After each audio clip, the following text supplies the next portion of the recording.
Ladies and gentlemen, boys and girls, children of all ages, welcome to the channel. It's your boy, World of Wrestling, here today to discuss about AEW Dynamite June 28th, 2023 review.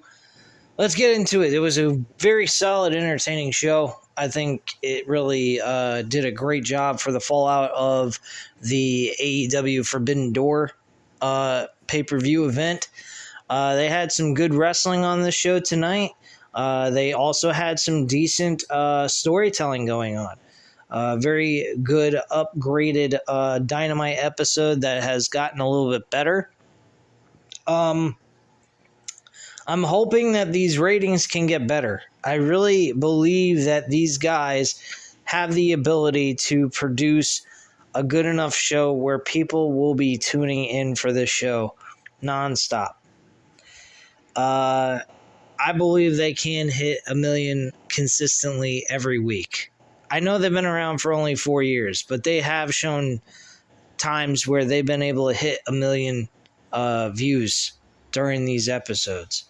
And I truly believe that they can do that. They are capable enough to do it.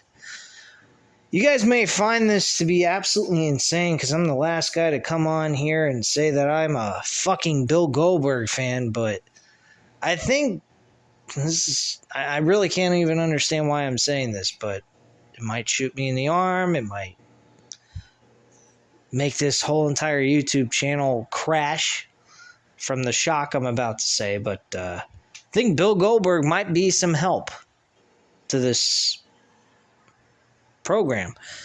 I know. Why Bill Goldberg? Why would you say such a stupid thing? Why would that even come out of your fucking mouth? It's real simple, because Bill Goldberg will be working under a different promotion, number one. Number two, I don't think Tony Khan will only make him work a 2 to 3 minute match where he just does a spear and a jackhammer. I truly believe if we see Goldberg wrestle, we're going to get at least an 8 to 15 minute matchup between him and whoever he is performing with. That is why I believe Bill Goldberg would be a solid boost to this promotion. Do I want to see him every week? Absolutely not. He's not somebody that needs to take over time space for these guys that are in the promotion, because let's face facts, there's a lot of guys that need the airtime and deserve it. Guys like Keith Lee, which, by the way, did get airtime tonight. I was very impressed with that. I was very happy that Keith Lee got the opportunity to perform. The guy has been sitting on the bench for a long time. He's a solid role in this promotion. He could do a lot of great things within it, and I'm glad they utilized him on this show tonight. They got Roderick Strong on television tonight in one segment with Adam Cole and MJF. MJF and Adam Cole was excellent backstage in the 2 segments that they did. I enjoyed that. I think MJF is very funny, actually, with what he's doing with Adam Cole. It's actually rather entertaining. Besides just story, we're getting some entertainment out of it, which I think is great. I like the fact we're kind of seeing a comedic side to MJF a little bit, even though we know at the end of the day he's going to backstab Adam Cole anyway. But we could get something different. They could try something a little bit different. Maybe he becomes friends with Adam Cole, just to prevent him from wanting to challenge him for the World Heavyweight Championship, leading up to the All-In pay-per-view, and then Adam Cole turns on MJF instead, and we get Adam Cole a challenge for the World Heavyweight Championship at the end of all this. I think that would be a really cool idea. Something a little bit different, throw people off a little bit. Doesn't mean that Adam Cole would become a heel just because he turns on a heel character. I mean, MJF is a fucking prick, so why not turn on him? But it is what it is. Anyway, starting off the show, once again, Jon Moxley bleeds like a stuffed pig on national television. Without Jon Moxley bleeding, I don't think Jon Moxley would know what to do with himself. He ends up defeating Ishii in a very solid brawling matchup. These guys really did a great job together in the 5-on-5 tag team matchup. Ishii had some good moments in there. And John Moxley tonight did a great job with him. He ends up winning the match with the Death Rider and gets the win. After the match was over, Moxley walks right by Kingston. And by the way, Kingston by ringside throughout this entire match mostly. And I love the developing story that's going on with Moxley and Eddie Kingston. We got multiple stories going on with the BCC and the Elite. We got two different stories going on at the same time, as well as the main story. So we got side stories going on each side, plus also the main story between the Elite and the BCC. That is credit where credit is deserved to be given, because you don't see that in pro wrestling anymore. That is fucking awesome stuff. I love how Kingston is trying to sway Moxley to get away from the BCC. He was even saying, you don't need this damn group. You beat this guy by yourself. What the hell do you need all these guys with you for? So that was some interesting stuff. He's trying to get into Moxley's head, and I absolutely loved it. So that was pretty cool stuff. I'm liking what's going on there. And then on the other side of things with the Elite, Hangman Page is having issues with the Dark Order. I think that's cool shit. So overall, man, this is some good stuff with the BCC and the Elite, and then they have side stories on both sides. That is fucking awesome stuff. You normally don't see that in pro wrestling at all these days. Last time you saw that was back in the Attitude Era with the WWF. So kudos to them. Backstage, we had MJF approaching Adam Cole and congratulates him for getting sick and getting out of his match at the AEW Forbidden Door pay-per-view, as he wishes he thought of that as well. MJF says Cole might not be good enough to beat him for the title, but they could be a great team. The champion pitches the idea of hanging out this weekend so they could bond, and Cole reluctantly agrees, and MJF reveals that he got them a tag team shirt. I know I'm better than you, baby, is what the shirt showed. So I thought that was pretty fucking hilarious. So we then go backstage to Renee Paquette asking Moxley about what happened with Eddie Kingston, and Kingston gets in Moxley's face and they argue. Kingston has an issue with Moxley siding with Castagnoli, and Paquette tells Kingston to fix this between him and John Moxley. Hey, you got even Renee Paquette getting involved? That's some great shit. I mean, you putting some real life stuff going on between Renee and John Moxley, because they're a married couple in real life, and you got this brewing on your own on the screen, you know, mixing a fixed storyline with reality. That's fucking cool as shit. I loved it. Thought it was very good. We also had a video package of Kenny Omega comments on his loss to Will Ospreay at the Forbidden Door pay-per-view. He stated that it wasn't over, as he'd be back. Obviously, we might see them wrestle each other at the maybe at the finals of the G1 Climax. Maybe Will Ospreay doesn't get to the finals of the G1 Climax, and we see Kenny Omega and Will Ospreay go at it for the U.S. Championship at that event at the finals as one of the matches they fill in for the show. I'm not sure. Another idea is they could wait all the way till the Wrestle Kingdom pay-per-view event on January 4th of next year, or they could do their last major pay-per-view event, which they do yearly, is called Power Struggle. They could always do it there.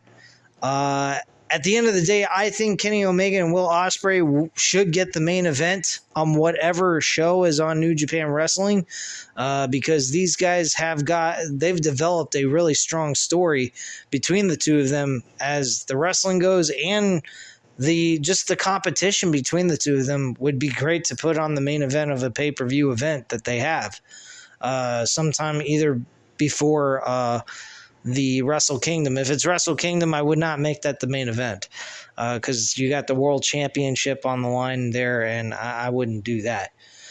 But if you got like Power Struggle or somewhere in a mini pay-per-view that they sometimes do here and there throughout the year, I would definitely do that, make that your main event, because this match between these two guys definitely deserve to be main event placement on a pay-per-view for New Japan Wrestling, hands down. Like I said, for Forbidden Door pay-per-view, I think that these two should have been the main event at the end of the day, and a lot of other people agree with my comment there because I heard a lot of other YouTubers say the exact same thing I said. So, there you go. Anyway, moving on, we have the 6-man tag team match with Orange Cassidy, Keith Lee, and El Hadjo del Fingo. AAA World Champion going up against Daniel Garcia, Matt Menard, and Angelo Parker. Of course, Orange Cassidy, Keith Lee, and Fankingo won this match. Keith Lee actually got the W for his team. At one point, Keith Lee looked like he was upset with Vikingo, and I thought he was going to powerbomb him on the floor. And he didn't. He just grabbed him in the powerbomb type of formation and used him as a weapon, hitting his opponents with Vikingo, which was really fucking weird. I thought he was going to attack his own tag team partner and turn heel or something, which is rather funny because Keith Lee is now tag team partners with Swerve Strickland, who was a former tag team partner of his, and they turned. Swerve Strickland turned on Keith Lee, so it is what it is. But this 6-man tag team matchup was a very decent matchup. I like the fact that they showcased Keith Lee here, like I said earlier. And Vikingo is a great asset to the team. They did a great job together. And Orange Cassidy, as usual, doing his thing. And I like the fact that Orange Cassidy didn't have to defend his AEW International Championship. Thought that would be a little silly for him to have to defend the title already after he already defended it against three other opponents. So, yeah. Anyway, backstage we had Hangman Page and the Young Bucks comment on their win at AEW Forbidden Door.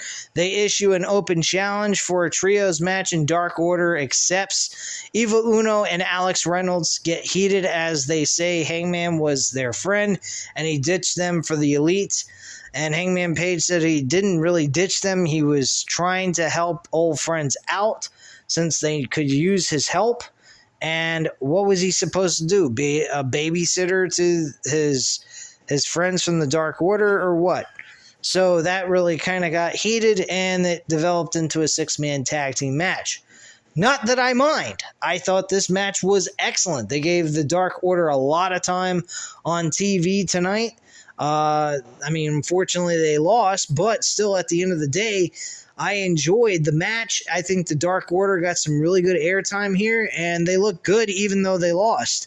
So I got to give TK a lot of credit. He's adding these guys that have been off TV for a very long time, giving them airtime and giving them the ability to showcase them on national television. They need that. They haven't been able to get a lot of opportunities to actually perform in front of a crowd where it actually matters. So I think TK did well here tonight with showcasing some guys that we have not seen a lot of. So kudos to him. We got a video package highlighting Bryan Danielson's match with Okada at Forbidden Door. Nothing really special there. He ends up getting a forearm broken. He's going to be out 8 to 10 weeks. Hopefully it won't be any longer than that. We get backstage with Chris Jericho and Sammy Guevara are being interviewed by Renee Paquette. Jericho comments on sharing the ring with Sting at AEW Forbidden Door and says facing each other on TBS is poetic. Jericho says he's tapping into his Painmaker, and Sting will face him tonight. He vows to leave Sting a bloody mess. Sting, boy, when I get into Sting's match with with Jericho and Guevara. I don't know what the fuck Sting was smoking tonight, but damn, the fucking spot he did was insane. I don't even understand a guy 60 years plus doing a move off the top of a fucking ladder onto a floor outside the ring. That's not even normal. That's purely insane. Anyway, Young Bucks Hangman Page went up against the Dark Order, Evil Uno, John Reynolds, and John Silver. This is a great matchup. Very good matchup between these guys, really telling a good story here. Hangman Page, once again, kind of acting like he was hesitant on doing certain things with the Dark Order, but at the same time, he wanted to win the match with his team and not bail on them on top of it. At one point, they thought he was leaving the ring and leaving the whole match itself, leaving the Young Bucks on a 3-on-2 attack here.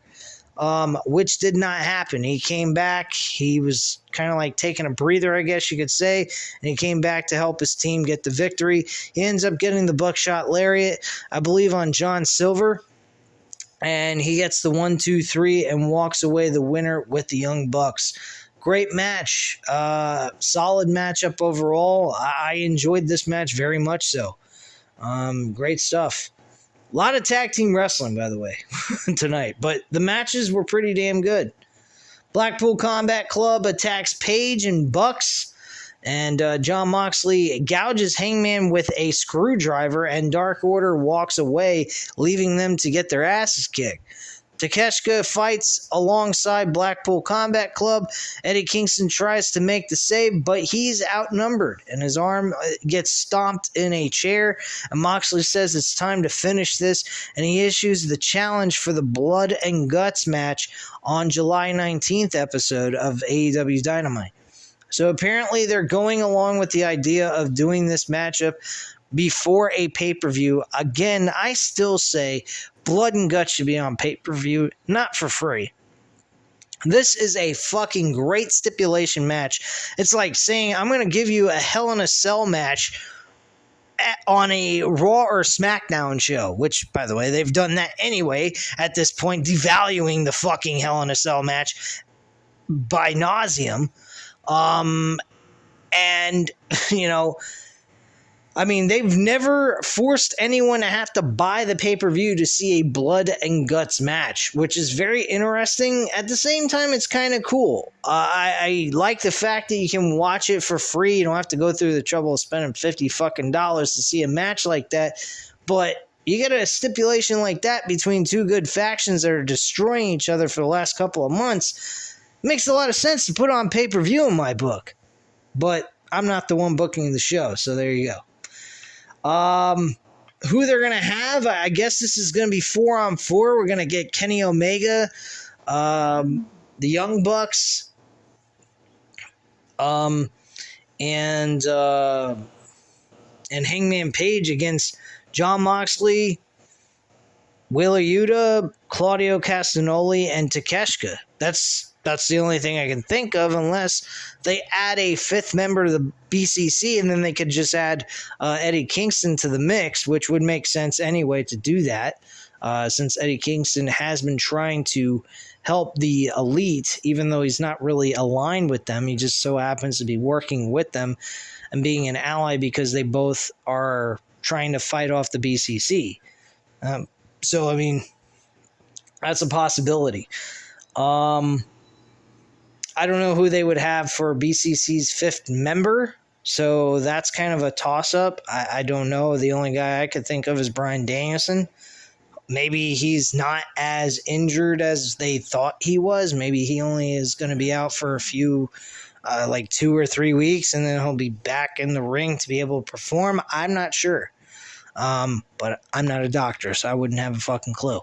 Anyway, moving on. In a video package, Samoa Joe and Roderick Strong discussed their match on AEW Collision. Powerhouse Hobbs and Dustin Rhodes also preview their bout, as do Ricky Starks and Juice Robinson. So Collision is going to be consisted of a lot of the Owen Hart tournament. That should be pretty good, filling in a lot of airtime for Collision to this coming Saturday. May see CM Punk performing on the show, or at least cutting a promo. Who the fuck knows? But I'm pretty certain Collision is going to be consistent of a lot of the Owen Hart tournament matches overall, which is fine. I mean, if you want to be able to have a laid back Saturday night and you want to creatively and you want to utilize the tournament as a way of doing that, absolutely. I don't see any harm in that. I think that Tony Khan did a great job here tonight giving us some good storytelling. Backstage, we had Roderick Strong tell Adam Cole he can't trust MJF, and of course, Adam Cole is not an idiot. He said, "Of course I know that." The AEW World Champion interrupts and tells Cole that they should get out of here, and he also says, "Oh, a generic white guy." That was fucking hilarious. And then Roderick Strong got pissed, and he's like, Whoa, I was just kidding around, man. By the way, you look pretty jacked up." I thought that was fucking hilarious. But yeah, that was pretty fucking entertaining as well. I liked what they're doing with MJF and Cole. I think they are actually rather funny together. MJF being more the comedic guy that's going to eventually try to turn on Cole, but I would actually have Cole eventually turn on MJF, making MJF feel a little bit comfortable. I mean, look what MJF was doing with Sammy Guevara. Sammy Guevara and him, he was getting very comfortable with Sammy Guevara, and then eventually Sammy Guevara fucking said, "Peace, I'm out, fuck off, you're using me." This could be the same way, only Cole's not an idiot. He knows that he's being played with and he's being forced to have to team with this guy in this blind tag team tournament, which I don't know what this is leading to. I guess it's leading to a tag team title opportunity against the FTR, of course. So that's the only explanation I can come up with. But yeah, this tournament really to me is more of a focal point on MJF and Cole. Everybody else kind of was issued out in the announcement of the matches that are going to be taking place next week on Dynamite. So that's a little interesting.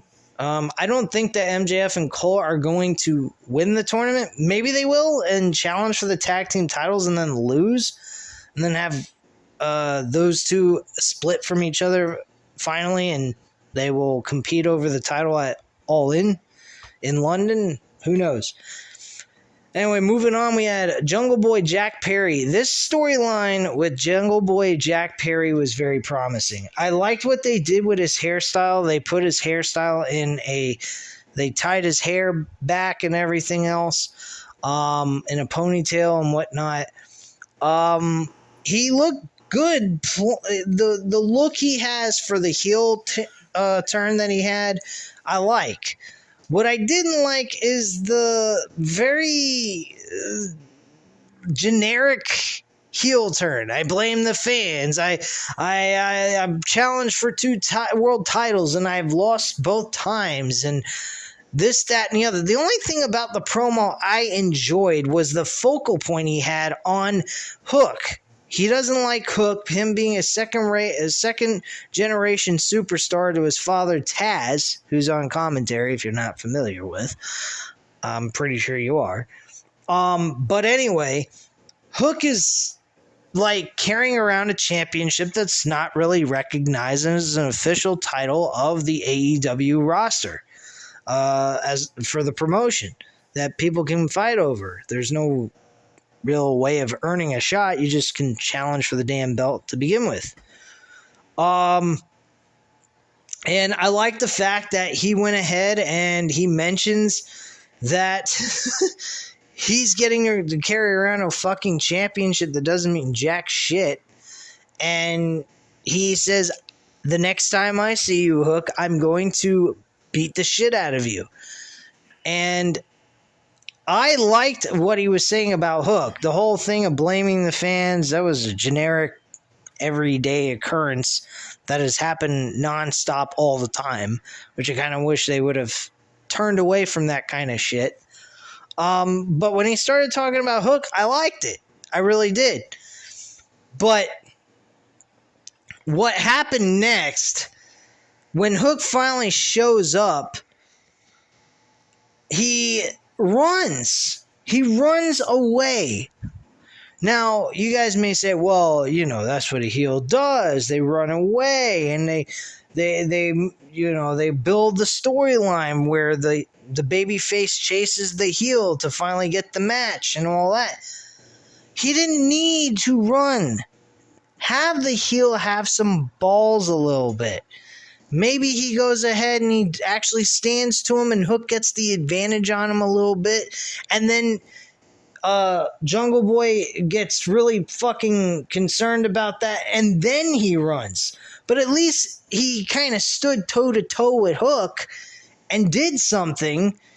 And then it didn't work out in his favor, so he hauled ass out of there and finally gotten the truck he had waiting for him in the parking lot and hauled ass out of there with his chauffeur doing it, driving him out of there. I actually would have enjoyed seeing him run in the backstage area and hauling ass and leaping into the back seat of the car with the door open, ready for him to jump in. I thought that was cool as fuck. But the whole fact that Jungle Boy didn't actually do anything, he didn't stand up for himself. I mean, you're talking all this shit and then you're doing nothing. You're just going to run? Like, how am I supposed to believe that you're going to beat Hook in a one-on-one match? It's not believable to me. You're just going to run. That makes Hook look like the legitimate winner of the whole thing at the end of the day anyway. So, hey, if you don't like what I have to say, okay, fine. Don't like what I have to say. But me personally, it's a rinse and repeat of the same shit we've seen over and over and over again. I want to see something different. It's like going ahead and seeing the same movie play itself over and over and over again. I don't want to do that. I'll get bored. Change it up. Give me a reason to care. Look at what they did back in the day, man. Back in the day, you had heels. Yeah, you had some of your heels, they'd run away. Back in the day, you had your other heels where they just stand toe-to-toe with someone, try to beat their ass, and if they couldn't beat their ass, they got a weapon and kicked their ass with that. I mean, come on, man. There's other ways of expressing a heel character on television besides making them run away like a coward. They don't have to do that. And that's just how I feel about the whole thing. Anyway, we have Ruby Soho going up against Alexa Nicole. This match was not supposed to happen. We were supposed to see Britt Baker against Ruby Soho. Apparently, not just Cole got sick, but also Britt Baker got sick as well. So the match never occurred. So this match will be happening next week. Ruby Soho actually wins the match very easily with no problem using Britt Baker's lockjaw. Big whoop-de-doo. This match actually is the most intriguing match out of the bunch, and it's in the first round of this tournament. Because these two actually have history together. They actually went ahead and wrestled each other in last year's Owen Hart tournament in the finals, and Ruby Soho almost came away with the victory, but walked away losing the match with a little bit of help from her friends, I guess you could say. But yeah, I actually liked what she had to say here. This is what she says. Soho gets on the microphone and notes that Britt Baker missed the show because she was sick. She says she hopes Baker and Adam Cole never have kids as they would be weak bastards. Soho looks back on her first match with Baker and says she loves who she is now. She calls Baker a shell of her former self. So it says Baker barely beat her last year, but the Outcasts have taken everything from Baker, and she's going to take Britt's chance to win the tournament away from her this time around, making her walk away with nothing, making her nothing. Backstage, we had QT Marshall and Johnny TV, John Morrison. Formerly known from WWE, he's now being called Johnny TV. Okay. He discusses his arrival and preview their match on AEW Rampage. I will definitely be missing that. I don't give a fuck. Johnny TV. He went by Johnny Impact, Johnny Ringo, Johnny whatever, Johnny. I don't know. All I know is at his age, he still has fucking abs that are rock hard fucking as shit. I don't know if Juice Robinson has been noticing, but there is somebody else who's rock hard. Anyway, we go to our main event with the Tornado Tag Team match. Painmaker Chris Jericho and Sammy Guevara going up against Darby Allin and Sting. During this matchup, the biggest moment in the match was Sting in a spot on the top of a fucking ladder, 60 plus years old, with Sammy Guevara set on two tables side by side to each other. And Guevara, for some stupid ass reason, was not in the middle of one of those two tables. He was actually in the middle of both of them. So picture this, the edge of both tables touching each other and him being in the middle of both of those two tables touching one another. So the spot was totally fucked up to begin with. So we actually end up having Sting hit the majority of the table that was sticking outwards closer to the ring, and he goes through that while Sammy Guevara goes through it with him, but doesn't look like it gets a full-on effect that it needed to be a really good ending, or a really good spot to end that spot. But I'm not even going to say that Sting fucked up, because Sting is like 60 plus years old. Give the man a fucking break. He shouldn't even be doing spots like that. The man's out of his fucking mind.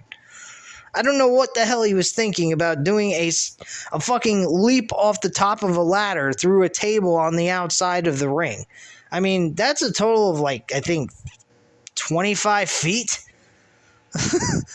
between being at the top of the ladder, the ring to the floor, and then through a table, through an opponent. That's pretty fucking steep of a jump, especially for a guy his age. That's insane.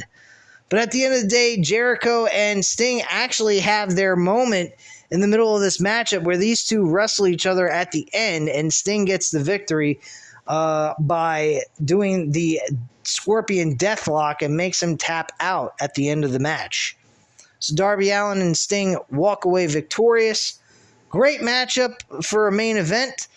And I thought this was a really good show. A lot of good storylines taking place on this show. And I think they're starting to actually acknowledge that they need storylines. They need something to get people intrigued. And they're doing that here. This was a very good storyline-based and wrestling show. A great mixture of both concepts thrown into the show to make it a really fun and entertaining show for 2 hours for people to watch. So I give them a lot of credit and kudos to them. I just hope all this work that they're putting in pays off and they get an increase in the ratings. I mean, these poor bastards keep fucking giving us their heart and soul when they go out there and they throw their bodies around, but they're not getting any increases in their ratings, which I fucking hate, because I absolutely love this promotion. And it's looking more and more like I may be only reviewing AEW and anything non-related to WWE, because I'm getting fed up of Vince McMahon and his bullshit antics that he's playing in the back. And he's now having a backstage war with Triple H himself, who is supposedly the quote-unquote creative manager of the entire operation, and he's not able to do his job because Vince McMahon wants to get involved in every little thing that comes into on television creative stuff. So what the fuck am I supposed to care? I mean, bottom line, guys, to end this with just a small little rant of WWE, if Logan Paul does win, and from what I heard, and I'm going to talk about this with you guys tomorrow on Random Wrestling Talk episode, I believe it's number 57. If we get a guy like Logan Paul winning that Money in the Bank briefcase, I seriously think I'm going to stop covering WWE content altogether on this channel. I cannot sit here and support a guy who does not perform on a non-stop basis week to week as a full-time performer. He does not need the Money in the Bank briefcase. You want to utilize him as a highlight reel for that match? That's one thing. You want to put him in this match for him to win? No, thank you. I don't need to see that. It's bullshit. and I don't think that is for good television. I'll go with an LA Knight. I'll go with fucking Damian Priest. I'll go with any guy you throw in there but Logan Paul. Logan Paul is just an icing on the cake to give us some star power for this match, and on top of it, to give us he is a very fantastic wrestler. I will give him that. But he does not need to win the Money in the Bank briefcase. He is never going to be a world champion. He's not there full time. Why would you give the fucking world title to a guy who's never, hardly ever there, except for the big matches that give him money in his pockets? You don't. So that's my viewpoint on that. And if Logan Paul wins, I might be cashing out on WWE and just call it quits, because I can't deal with this shit. Anyway, guys, that is my review for AEW Dynamite, June 28th, 2023 review. If you enjoyed the video, by all means, hit the like button if you liked the video. Hit the subscribe button if you're not already subscribed to the channel. And leave a comment down below. I'll definitely get back to you on that. Thank you guys very much for watching, and have a great night, guys. Bye.